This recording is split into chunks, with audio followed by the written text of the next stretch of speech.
وهو شهر رمضان الذي أنزلت. ماہ مبارک رمضان کے پہلے دن کی دعا. اعوذ باللہ من الشیطان الرجیم.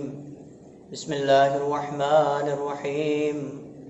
اللهم اجعل صيامي فيه صيام الصائمين وقيامي فيه قيام القائمين ونبهني فيه عن نومة الغافلين وهب لي جرمي فيه يا رب العالمين. اے میرے پروردگار، اس مہینے میں میرے روزے کو روزے داروں کے روزے میں سے قرار دے، اور اس مہینے میں میرے قیام کو قیام کرنے والوں کے قیام میں سے قرار دے، اور اس مہینے میں مجھے خواب غفلت سے بیدار فرما اور میرے گناہوں کو معاف فرما اے جہانوں کے معبود، اور اے مجرمین سے درگزر کرنے والے مجھ سے درگزر فرما. اذان محترم، ماہ مبارک رمضان کے اس پہلے دن کی دعا میں ہم پڑھتے ہیں، پروردگار میرے روزے کو روزے داروں کے روزے میں سے قرار دے. یہ روزے دار کون ہیں؟ عزیزوں، ناظرین گرامی قدر، روزے کی 3 قسمیں ہوتی ہیں. پہلا روزہ روزہ عام ہوتا ہے، دوسرا روزہ روزہ خاص ہوتا ہے، اور تیسرا روزہ روزہ خاص الخاص ہوتا ہے. روزہ عام کیا ہے؟ روزہ عام یہ ہے کہ جس میں روزے دار صرف ان کاموں سے پرہیز کرتا ہے جو کام روزے کو باطل کر دیتے ہیں. مثلا کھانا نہیں کھاتا ہے، مثلا پانی نہیں پیتا ہے، مثلا خدا، رسول اور اہل بیت علیہ السلام سے جھوٹی بات کو منسوب نہیں کرتا. تو وہ انسان جو صرف مبطلات روزے سے پرہیز کرے، وہ انسان کا روزہ روزہ عام کہلاتا ہے. اس کے علاوہ دوسری روزے کی قسم روزہ خاص ہوتے. روزہ خاص کیا ہوتا ہے؟ روزہ خاص میں انسان صرف اور صرف مبطلات روزے سے پرہیز نہیں کرتا، بلکہ تمام تر حرام کاموں سے پرہیز کرتا ہے، تاکہ اس انسان کا روزہ روزہ خاص کہلایا جا سکے. عزیزوں اور میرے دوستوں، حضور پاک صلی اللہ علیہ وآلہ وسلم نے ارشاد فرمایا، خمس یفطرون الصائم، 5 چیزیں ایسی ہیں کہ جو انسان اگر روزے کے حالت میں انجام دے دے، گویا اس کا روزہ ٹوٹ جاتا ہے، وہ اپنے روزے کا افطار کر لیتا ہے. پہلی چیز الکذب والغیبت والنمیمت والیمین الکاذب والنظر بالشہوہ. عزیزوں اور میرے دوستوں، یہ 5 چیزیں کیا ہیں؟ پہلی چیز، اگر روزے کی حالت میں کوئی انسان جھوٹ بول دیتا ہے، گویا اس نے اپنے روزے کا افطار کر لیا. اگر کوئی انسان روزے کی حالت میں غیبت کرتا ہے، گویا اس نے اپنے روزے کا افطار کر لیا. تیسری چیز، اگر روزے کی حالت میں کوئی انسان سخن چینی کرتا ہے، گویا اس نے اپنے روزے کو افطار کر لیا. چوتھی اور پانچویں، جھوٹی قسم کھانا، اور الیاذ باللہ، خدا نہ کرے، شہوت آلود نگاہ سے کسی کو دیکھنا، یہ کام بھی گویا انسان روزے کو باطل کر لیتا ہے ان کاموں کو انجام دیتے ہوئے. عزیزوں اور میرے دوستوں، ہمیں توفیق طلب کرنی چاہیے کہ پروردگار ہمیں تمام تر جو گناہ ہیں ان سے بچنے کی توفیق نصیب فرما، تاکہ ہمارا روزہ روزے داروں کے روزے میں سے قرار پائے. اور تیسری قسم جو کہ سب سے افضل ترین قسم ہے، وہ کیا ہے؟ روزہ خاص الخاص. روزہ خاص الخاص کیا ہے؟ روزہ خاص الخاص یہ ہے کہ انسان محرمات روزے کے علاوہ اپنے اس روزے میں پروردگار عالم کی خوشنودی کی خاطر ہر نیک کار خیر کام کو انجام دیتا ہے. اگر میں لفظوں کو بدل کر یوں کہہ دوں کہ احکامات شرعی کی 5 قسمیں ہیں: واجب، حرام، مستحب، مکروہ اور مباح. پروردگار عالم کی رضایت کی خاطر انسان واجب، مستحب اور مباح کام، حرام اور مکروہات کو تو ترک کر دے، کلی طور پر حرام اور مکروہات کو انجام نہ دے. 3 قسمیں بچتی ہیں: واجب، مستحب اور مباح. یہ 3 چیزوں کو بھی پروردگار اپنے اس کاموں کو، جو بھی ان 3 کاموں میں آتا ہے، اس کو خوشنودی پروردگار عالم کے لیے قربتاً اللہ انجام دے. نماز قربتاً اللہ، نماز شب قربتاً اللہ، مومنین کو افطار کرانا قربتاً الی اللہ۔ اس کے علاوہ آگے بڑھ کر مباح جو کام ہے، مثلا انسان اٹھ رہا ہے تو قربتاً الی اللہ اٹھے، انسان سو رہا ہے قربتاً الی اللہ سوئے، انسان راستہ چل رہا ہے تو قربتاً الی اللہ راستہ چلے۔ یعنی انسان روزہ خاص الخاص میں جو بھی کام انجام دے رہا ہے اس کام میں پروردگار عالم کی خوشنودی اور رضایت کو طلب کرے، تو ایسے انسان کا روزہ خاص الخاص کہلاتا ہے، جس کے لیے ہم دعا کرتے ہیں کہ پروردگار ہمارے روزے کو روزہ خاص الخاص قرار دے۔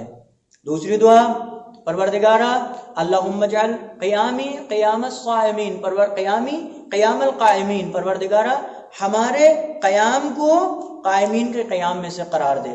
عزیزوں اور میرے دوستوں، ہم جتنے بھی کام انجام دے رہے ہیں ان کاموں کو پروردگار عالم کی رضایت کی خاطر انجام دیں۔ قرآن مجید میں پروردگار عالم نے مختلف نصیحتیں ہمیں کی ہیں۔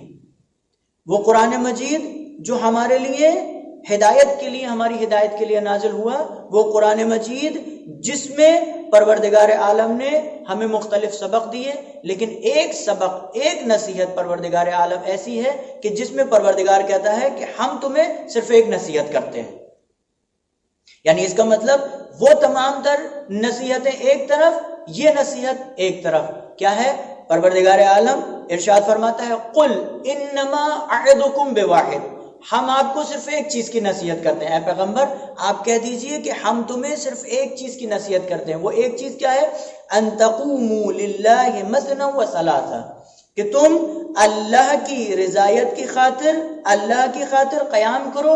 اگر اکیلے قیام کر سکتے ہو تو اکیلے قیام کرو، اور اگر دو لوگ مل کر کے قیام کر سکتے ہو تو دو لوگ مل کر کے قیام کرو۔ یعنی عزیزان محترم آپ دیکھیں قیام کتنی اہم ترین شے ہے، جس کے لیے پروردگار عالم کہتا ہے کہ ہم تمہیں صرف ایک چیز کی نصیحت کرتے ہیں، اور وہ ایک چیز کیا ہے؟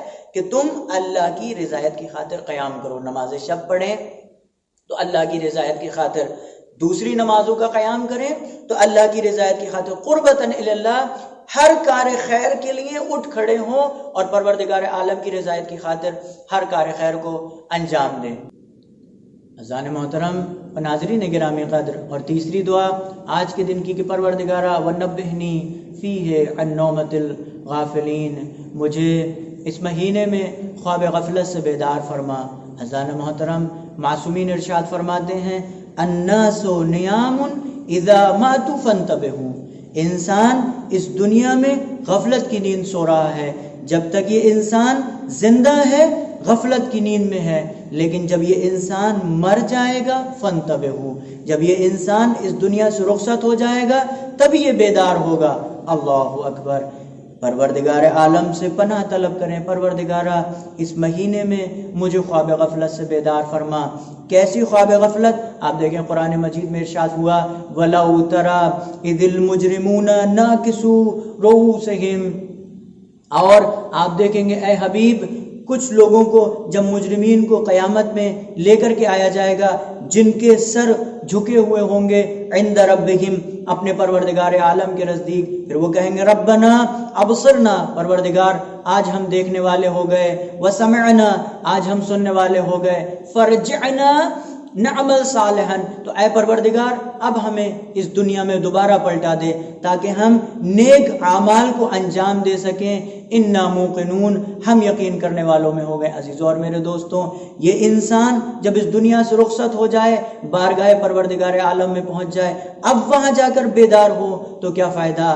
وہاں جا کر یہ انسان کہے پروردگار اب ہمیں دوبارہ اس دنیا میں بھیج دے، اب دوبارہ بھیجنے کی کوئی گنجائش نہیں ہے، اب دوبارہ نہیں بھیجا جائے گا، بلکہ وہ انسان جس نے اس دنیا میں پروردگار عالم کے احکامات کی پابندی نہیں کی، پروردگار عالم کے احکامات کو پامال کیا، آج اس انسان سے بدلہ لیا جائے گا، اب اسے جہنم میں پھینک دیا جائے گا۔ پروردگار عالم ارشاد فرماتا ہے کہ اب ہم تمہیں دوبارہ اس دنیا میں پلٹائیں گے نہیں، بلکہ لَأَمْلَأَنَّ جَهَنَّمَ، آج ہم جہنم سے، ان لوگوں سے جہنم کو بھر دیں گے جن لوگوں نے اس دنیا میں پروردگار عالم کے احکامات کو پامال کیا اور اس کی اطاعت نہیں کی۔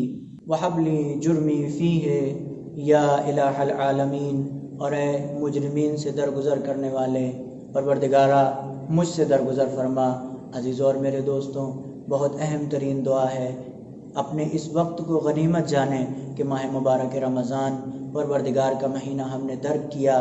آج ہم پروردگار کے مہمان بنے، پروردگار عالم کی بارگاہ میں دست دعا بلند کریں، پروردگارہ تو مجرمین کو معاف کرنے والا ہے، پروردگارہ تو سریع الرضا ہے، تو جلدی راضی ہو جانے والا ہے۔ اے پروردگار، اس ماہ مبارک رمضان میں مجھ سے درگزر فرما، مجھے معاف فرما۔ اے پروردگار، مجھے اہل بیت علیہ السلام کے ساتھ محشور فرما۔ بسم اللہ الرحمن الرحیم، اللہم کل ولیک الحجۃ ابن الحسن صلواتک علیہ وعلی آبائہ فی ہذہ الساعة وفی کل ساعة ولیا وحافظا وقائدا وناصرا ودلیلا وعینا حتی تسکنہ ارضک طوعا وتمتعہ فیہا طویلا۔ من محمد وآل محمد صلوات۔